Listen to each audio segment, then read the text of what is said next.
O.J. Simpson, who was shockingly acquitted in that trial of the century, has died of cancer at the age of 76.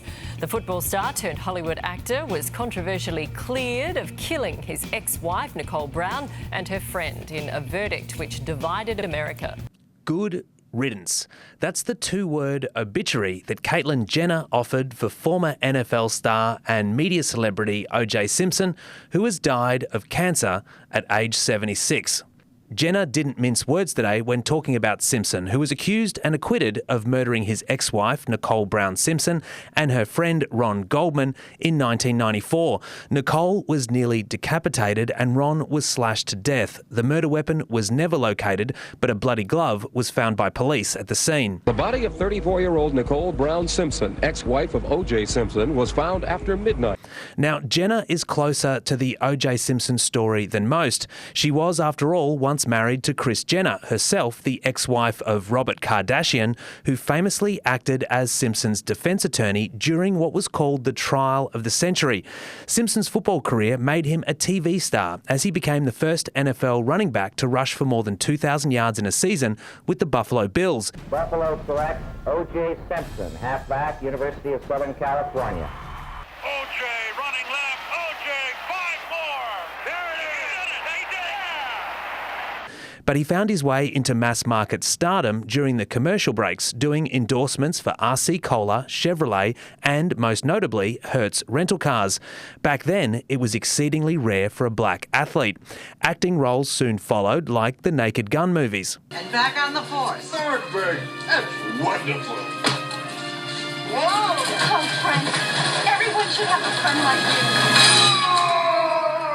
But his on-screen success was nothing compared to the attention he received during the murder case. When O.J.'s murder trial was taking place, it dominated the headlines every single day. Fox 5's Linda Schmidt was heavily involved in the coverage here at Fox 5 and joins us now with a look back at what it was like. Linda. It was absolutely wild. First of all, it was dubbed the trial of the century, and it was televised live for the world to see, and I can tell you the world was watching. That murder case changed the media forever. The low-speed chase on the Southern California freeway was one of those where were you monoculture moments, like the Kennedy assassination or the moon landing. Very slow pursuit followed by numerous highway patrol vehicles, but because of the intensity, it seems like people have heard about what's going on. O.J. Simpson is still traveling very slowly northbound. It happened on a Friday night, interrupting Game 5 of the NBA Finals. Tens of millions of people tuned in to see what O.J. would do sitting in the back of that white Bronco with a gun held to his own head. Once the trial began, it became the biggest thing on TV. It was a soap opera that lasted 9 months. It was a legal thriller. It was an interactive whodunit before the age of murder podcasts. It was a social drama that exposed racial chasms and the flaws of the legal system. It was a dark comedy with buffoons, villains and comic relief figures.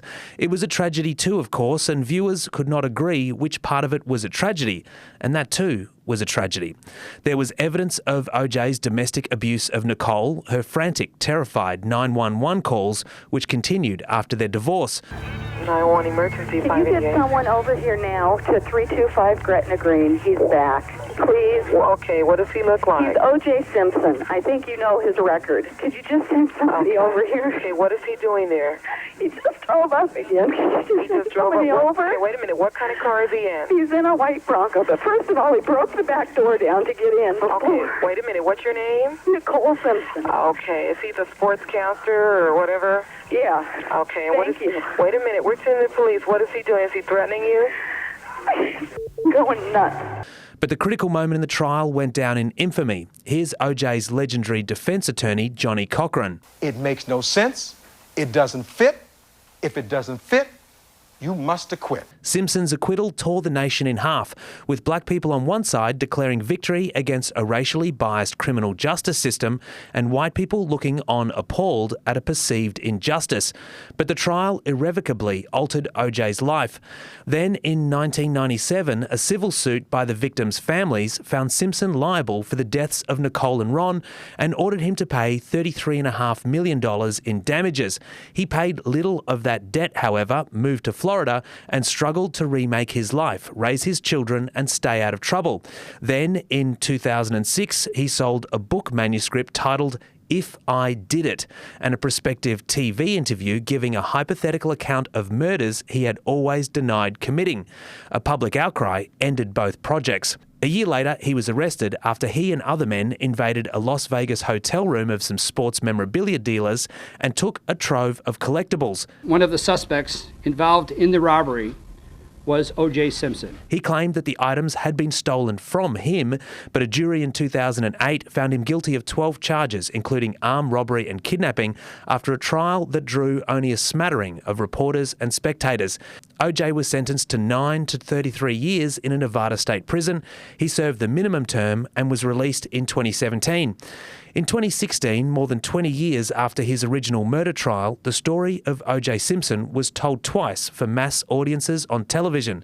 There was The People vs. O.J. Simpson, Ryan Murphy's instalment in the American Crime Story anthology, which focused on the trial itself and on the disparate array of characters brought together by O.J., who was played by Cuba Gooding Jr. And then there was O.J. Made in America, a 5-part, nearly 8-hour instalment in ESPN's 30 for 30 documentary series, which detailed the trial but extended the story to include a biography of Simpson and an examination of race, fame, sports and Los Angeles over the previous half-century. When considering the complicated and often horrible legacy of one of the most famous Americans of the past 50 years, no one put it better than O.J. himself when he wrote a letter before fatefully driving in that white Bronco. Don't feel sorry for me.